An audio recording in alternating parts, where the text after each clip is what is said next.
4 राज्य हैं जिनमें चुनाव होने वाला है, 2 का अधिसूचना जो है इलेक्शन कमीशन ने जारी कर दी है।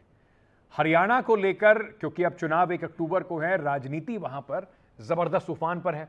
हरियाणा की राजनीति में इस बार दलित वोटों पर सबकी नजर लगी हुई है।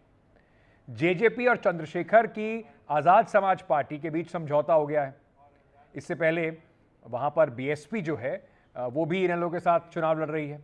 70 सीटों पर जेजेपी चुनाव लड़ेगी, 20 सीटों पर आजाद समाज पार्टी ने अपना उम्मीदवार उतारा। आजाद समाज पार्टी के प्रमुख चंद्रशेखर ने कहा कि दुष्यंत चौटाला ये परिवार हमेशा किसानों के साथ रहा है। इन्होंने कहा कि पुरानी गलतियों को दोहराने के पक्ष में नहीं है, अभी तो दोस्ती हुई है, इस नई ताकत से नए हरियाणा का निर्माण करेंगे। वहीं दुष्यंत चौटाला ने इस पूरे गठबंधन पे कहा कि लोकसभा चुनाव में मुद्दे अलग थे, विधानसभा के मुद्दे अलग होंगे। चंद्रशेखर के साथ आने से हमें मजबूती मिली।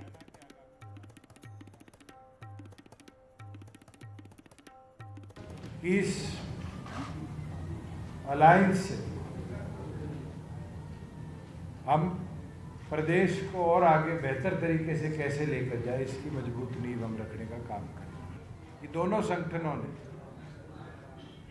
ये निर्णय लिया है कि पूरे प्रदेश में मिलकर मजबूती से कैसे किसान कमेरे की लड़ाई हम मजबूती से लड़ें, इस लक्ष्य को आगे लेकर जाएंगे।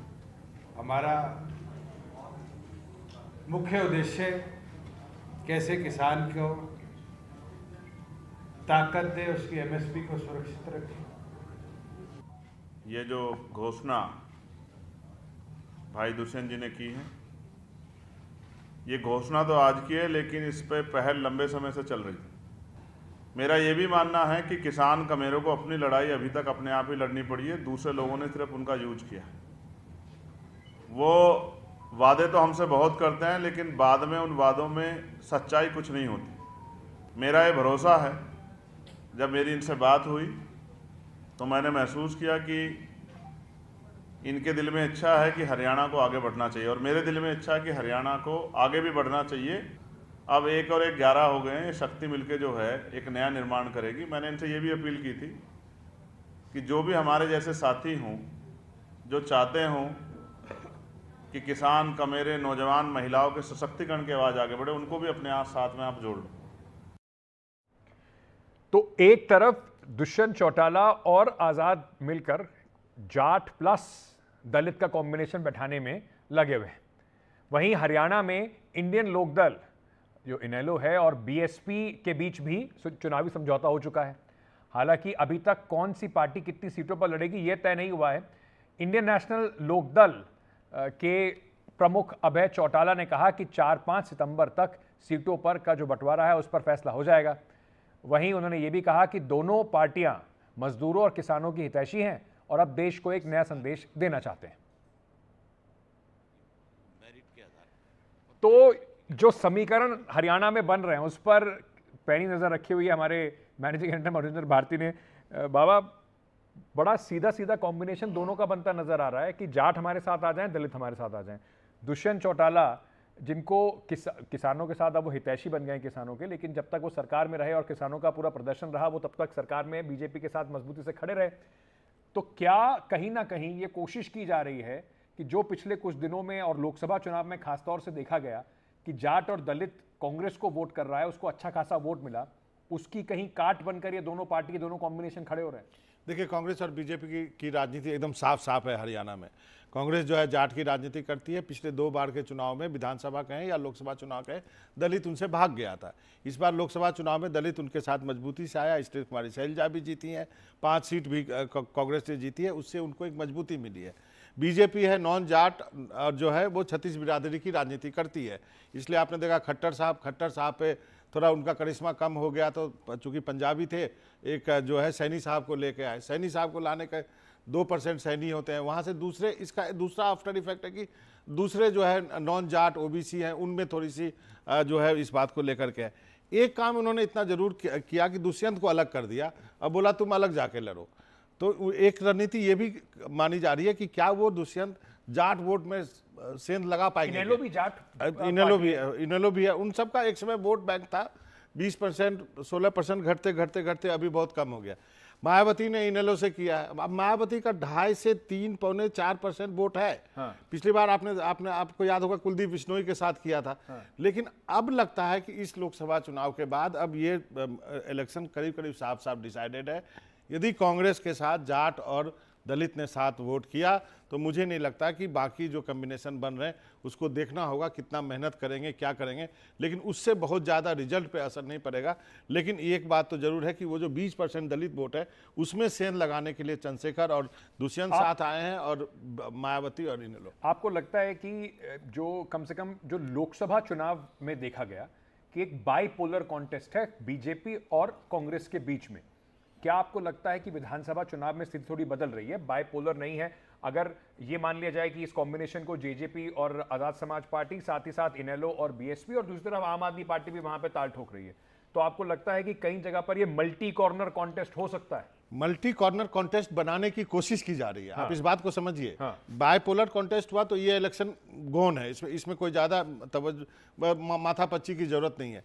इसको इसलिए बाइपोलर ट्राइपोलर 4 गुना इसलिए बनाया जा रहा है कि यदि वोट बढ़ते हैं हाँ। तो जिसका यदि दलित और जाट कॉम्बिनेशन में आप दलित वोट 20% में से लगाते हैं तो निश्चित रूप से यदि आपको उसका कांग्रेस को फायदा नुकसान होगा।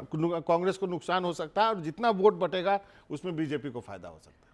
बाबा हमारे साथ बने रहिए, हरियाणा पे थोड़ी और चर्चा करते हैं। बहुत इंटरेस्टिंग चुनाव रहने वाला है। 10 साल से वहां पर बीजेपी की सरकार है। हरियाणा में 1 अक्टूबर को वोट पड़ेंगे, लेकिन उस वोटिंग से पहले कांग्रेस के अंदर जीत के बाद कौन बनेगा मुख्यमंत्री, इस पर भी एक बड़ा सवाल बना हुआ है। जहां पर भूपेंद्र सिंह हुड्डा का जो खेमा है वो मजबूत दिखाई पड़ रहा है, लोकसभा में भी उनकी दावेदारी, उनके ज्यादा कैंडिडेट दिखाई पड़े चुनाव लड़ते हुए। वहीं सांसद कुमारी शैलजा भी कांग्रेस में जीतने की स्थिति पे खुद को मुख्यमंत्री पद की दावेदार मान रही हैं।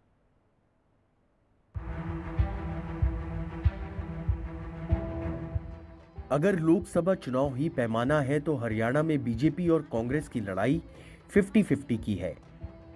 10 साल से हरियाणा में लोकसभा को चुनाव बुरी तरह हारने वाली कांग्रेस को इस बार जिस तरह 10 में से 5 सीटें मिली, उससे उसको लगता है कि विधानसभा में बहुत शानदार तरीके से जीत हासिल करेगी।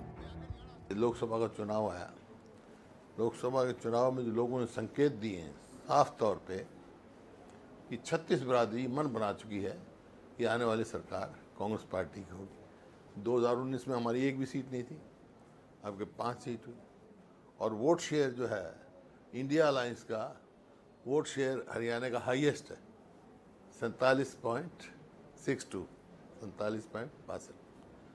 हमारे के बाद तमिलनाडु का है, उसके बाद कर्नाटक का है, और 10 पार्लियामेंट्री कॉन्स्टिट्यूएंसी हैं हमारी।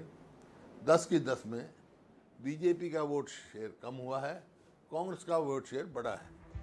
कांग्रेस में एक तरफ उत्साह है तो दूसरी तरफ पार्टी के अंदर रस्साकशी भी है। हरियाणा कांग्रेस में 2 खेमे दिखते हैं। एक तरफ पूर्व मुख्यमंत्री भूपेंद्र सिंह हुड्डा और प्रदेश अध्यक्ष उदय भान है, तो दूसरी तरफ सांसद शैलजा कुमारी और रणदीप सिंह सुरजेवाला है। वहीं कांग्रेस के प्रभारी दीपक बावरिया के बारे में कहा जाता है कि उनका रुझान हुड्डा की तरफ हो सकता है। पार्टी की अंदरूनी घमासान के बीच ही शैलजा कुमारी भी मुख्यमंत्री पद के लिए अपनी दावेदारी दिखा रही हैं। सारा मामला वोटों के गणित का है। हरियाणा में ओबीसी वोट 30% है, जबकि दलित वोट 21% है और जाट वोट 22%। कांग्रेस को लगता है कि जाटों पर उसके प्रभाव और प्रदेश अध्यक्ष के रूप में उदय भान जैसे दलित नेता के होने से उसका पलड़ा भारी है। लेकिन उस घमासान का क्या होगा जिसमें कांग्रेसी एक दूसरे से दांव लड़ा रहे हैं? ऐसा माना जा रहा है कि कांग्रेस का केंद्रीय आलाकमान 90 सीटों में से 15 से 20 सीटों को शैलजा खेमे को लड़ने के लिए दे सकती है। अगर ऐसा हुआ भी तो पलड़ा हुड्डा का ही भारी रहेगा। दूसरी तरफ बीजेपी के अंदर जाट बनाम ओबीसी की लड़ाई दिखती है। बीजेपी ने हरियाणा में ओबीसी नेता नायाब सिंह सैनी को मुख्यमंत्री बनाकर जहां ओबीसी वोट को साधने का प्रयास किया, वहीं बीजेपी के ओपी धनखड़ और कैप्टन अभिमन्यु जैसे जाट नेता खुद को उपेक्षित महसूस कर रहे हैं। चंडीगढ़ के गुरप्रीत सिंह चीना के साथ दिल्ली से राजीव रंजन की रिपोर्ट, एनडीटीवी इंडिया। तो ये इतना सारा वहाँ पर जो खिचड़ी पकी हुई है बाबा, एक लड़ाई तो है ऑपोजिशन से, बीजेपी से, इनेलो से और जेजेपी से। दूसरी लड़ाई जो कांग्रेस के भीतर की है, मुख्यमंत्री, और ये कांग्रेस में हर जगह होता है कि मुख्य सरकार चुनाव लड़ने से पहले बन जाती है, मुख्यमंत्री तय हो जाता है और हर खेमा अपना मुख्यमंत्री बनाने को तय रहता है। तो क्या आपको लगता है ये बीजेपी से बड़ी चुनौती है कांग्रेस के लिए? ये मुझे लगता है भूपेंद्र सिंह हुड्डा के लिए बहुत बड़ी चुनौती है। हर बार होता है, पिछले चुनाव में भी होता है कि हर बार होता है कि, और हर स्टेट में होता है कि 2-3 जो है नेता होते हैं। यहाँ भी रणदीप भी हैं, यहाँ पर कुमारी शैलजा भी हैं, और यहाँ पर जो है भूपेंद्र सिंह हुड्डा हैं ही। अब एक तरह से भूपेंद्र सिंह हुड्डा ने धीरे धीरे अपना बैटन जो है दीपेंद्र को देने की कोशिश की है। उनकी जिस ढंग से सक्रियता बढ़ाई गई है, जिस ढंग से वो रैली कर रहे हैं, जिस ढंग से लोगों से मिल रहे हैं। लेकिन मैं आज के दिन भी आपको बोल रहा हूं कि आप जो है कुमारी शैलजा को आप जो है इग्नोर नहीं कर सकते हरियाणा के चुनाव में। उनका उसका कारण एक तो दलित चेहरा है, महिला है, और खास तौर से कांग्रेस लीडरशिप के साथ भी उनकी, सोनिया गांधी के साथ उनकी बहुत करीबी है। तो अगर दीपेंद्र हुड्डा और भूपेंद्र हुड्डा की भी करीबी है तो उनकी भी ऐसा नहीं है कि वो वहां मार खाती हैं। और दूसरा, पिछले चुनाव में भी देखा गया कि भूपेंद्र हुड्डा थोड़ा आर्म ट्विस्टिंग में आ गए थे। उन्होंने कहा कि या तो मेरी तरह से चलेगी भाई, मेरे हिसाब से टिकट मिलेंगे। तो क्या आपको लगता है ये सारे फैक्टर, अभी रेस खुली हुई है कांग्रेस के अंदर? एकदम। जब मैंने कांग्रेस के कुछ नेताओं से बातचीत किया तो उन्होंने बोला नहीं, बहुत हेल्दी कंपटीशन है। बहुत हेल्दी कंपटीशन है, होना भी चाहिए। लेकिन दोनों नेता जो है दो उस वर्ग को बिलोंग करते हैं जिसका दोनों को आपको वोट चाहिए।